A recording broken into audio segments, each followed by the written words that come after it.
সাগর Rooney সহ সকল সাংবাদিক হত্যার বিচার, নবম ওয়েস বোর্ড বাস্তবায়ন ও দশম ওয়েস বোর্ড গঠন এবং চাকরিচ্যুত সাংবাদিকদের পুনর্বহালের দাবিতে কুষ্টিয়ায় বিক্ষোভ সমাবেশ অনুষ্ঠিত হয়েছে। শনিবার দুপুরে কুষ্টিয়া সাংবাদিক ইউনিয়নের আয়োজনে প্রেস ক্লাবের সামনে এই বিক্ষোভ সমাবেশ অনুষ্ঠিত হয়।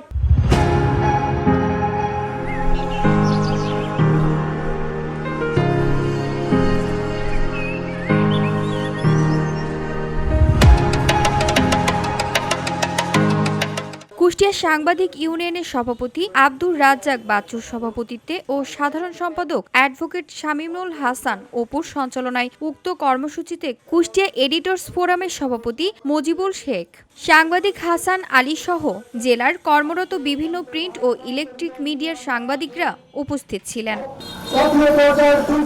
এ সময় বক্তারা বলেন, অতি দ্রুত সাগর রুনি সহ সকল সাংবাদিক হত্যার বিচার এবং সাংবাদিকদের সর্বোচ্চ নিরাপত্তা দিতে হবে। নবম ওয়েস বোর্ড বাস্তবায়ন ও দশম ওয়েস বোর্ড গঠন এবং চাকরিচ্যুত সাংবাদিকদের পুনর্বহাল করতে হবে। অন্যথায় সাংবাদিক সমাজ আরও কঠোর আন্দোলন কর্মসূচি দিতে বাধ্য হবে।